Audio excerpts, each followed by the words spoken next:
अचानक से प्राची की नींद खुली और उसने अचानक से मधु को फोन लगा के पूछा, मानसी ठीक है ना? हाँ मानसी तो ठीक है, क्यों क्या हुआ? मधु ने जवाब दिया, तुम्हें इतनी रात में अभी तक नींद नहीं आई? कोई बात है क्या? नहीं नहीं, बस मैंने कोई बुरा सपना देखा था तो मैंने सोचा तुमसे कुछ पूछ लूं कि मानसी ठीक है कि नहीं। हाँ मानसी ठीक है, ये कहकर मधु ने फोन रख दिया तो प्राची भी सो गई। क्या हुआ प्राची, तुमने मुझे इतनी जल्दी क्यों बुलाया? उधर युग ने अगले दिन केबिन में आते ही बोला, ये देखो अमन की कंपनी ने ना तो अब तक हमें कोई सैंपल मेल किया है और ना ही कोई, ऐसे में हमें ये प्रोजेक्ट ज्यादा दिन तक डिले नहीं कर सकते, इससे हमें और लॉस हो जाएगा।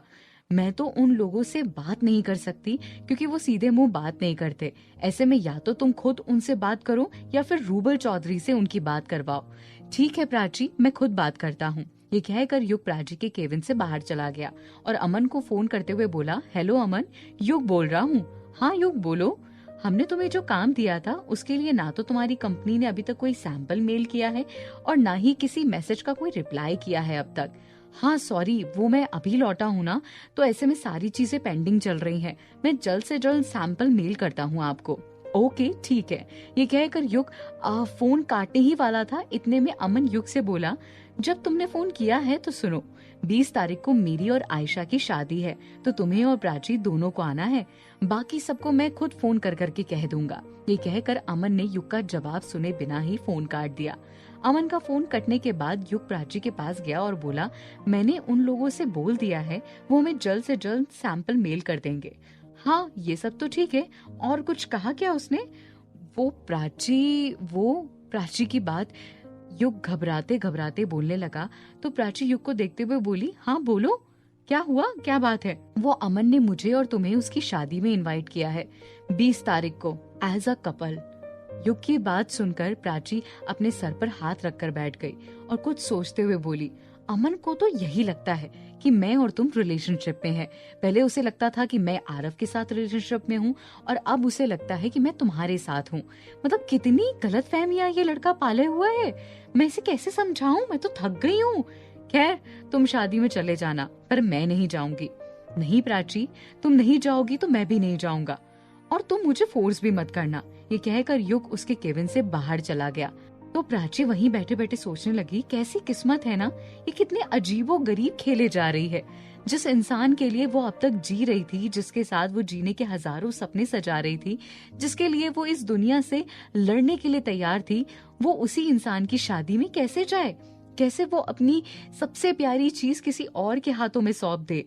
कैसे वो अपनी सबसे कीमती चीज को किसी और का होते हुए देख ले?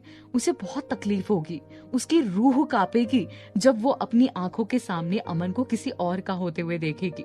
उसमें इतनी हिम्मत नहीं थी कि वो अपने हाथों अपनी सबसे प्यारी चीज कुर्बान होते हुए देखे, पर वो चाह कर भी कुछ नहीं कर सकती थी। उसने अब सारा फैसला किस्मत पर छोड़ दिया था। किस्मत जो भी करेगी, जैसे जो जो चीजें चाह कर दिखाएगी, वो उसे एक्सेप्ट कर लेगी। उसे अब किस्मत से कोई शिकायत नहीं थी। बस तकलीफ इस बात की थी कि अगर किस्मत ने उन दोनों को मिलाना ही नहीं था तो उन्हें करीब क्यों लेकर आए? जब उसे अब तक किसी से प्यार नहीं हुआ था तो फिर किस्मत ने उसके मन में अमन के लिए क्यों फीलिंग जगाई? क्यों दिल अमन के लिए धड़कने लगा? और जब इस दिल को उसकी लत लग गई तो अमन ने उसे हमेशा के लिए दूर कर दिया। उसके साथ इतना बड़ा अन्याय क्यों हुआ? किस गलती की इतनी बड़ी सजा मिली है उसे? वो खुद भी नहीं जानती थी। ऐसा नहीं था कि अमन और आयशा से वो जलती थी। अगर अमन ने आयशा की जगह किसी और लड़की को चूज किया होता तो प्राची एक पल के लिए उस लड़की को एक्सेप्ट भी कर लेती, लेकिन आयशा सच में अमन के प्यार के लायक नहीं थी। वो अमन से शादी बस उसके पैसे प्रॉपर्टीज हड़पने के लिए कर रही थी। उसके अलावा उसके मन में अमन के लिए 1% भी प्यार नहीं था, कुछ नहीं था। वो बहुत लालचिन लड़की थी।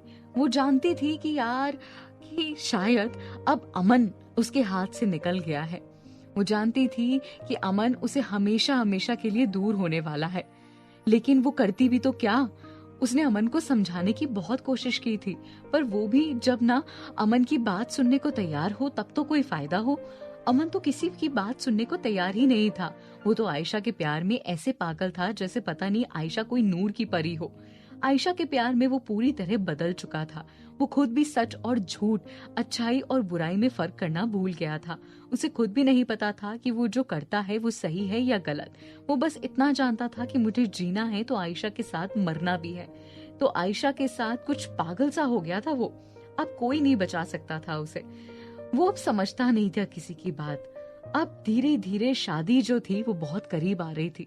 अब ऐसे में शादी को रोकना नामुमकिन सा हो गया था। प्राची अभी बैठी बैठी यही सोच रही थी कि वो कैसे अमन की शादी में जाए। तभी उसके लैपटॉप पर कोई मैसेज आया। उसे झट से लैपटॉप ऑन किया और फिर ध्यान से वो मैसेज पढ़ने लगी। मैसेज हंसराज कंपनी से आया था। मैसेज पढ़ने के बाद उसने उस मैसेज का रिप्लाई किया और फिर सैंपल के लिए एक अलग से मैसेज किया। थोड़ी देर बाद जब उसे काम का सैंपल मिल गया तो उन सारी चीजों से ध्यान हटाकर वो काम पर जुट गई। इधर युग प्राची की केबिन से निकलकर आरव के पास गया। आरव भी उस टाइम प्रोजेक्ट पर काम कर रहा था। युग को देखकर वो अपने लैपटॉप से नजर हटाकर बोला, आओ ना युग। ये सुनकर युग अपना मुंह लटकाकर अंदर आया तो आरव परेशान होते हुए उसे ध्यान से देखने लगा और बोला, क्या बात है, बहुत परेशान नजर आ रहे हो? हाँ, अभी अभी प्राची के केबिन से जो आ रहा हूँ। तो कुछ कहा क्या प्राची ने तुम्हें? देखो युग, उसने कुछ कहा है तो उसकी तरफ से मैं सॉरी बोल रहा हूँ। उसे गुस्सा आ गया होगा। अब आगे क्या होता है, ये एपिसोड कैसा लगा नीचे कमेंट करके जरूर बताइएगा। ओके, अगले एपिसोड का इंतजार कीजिए।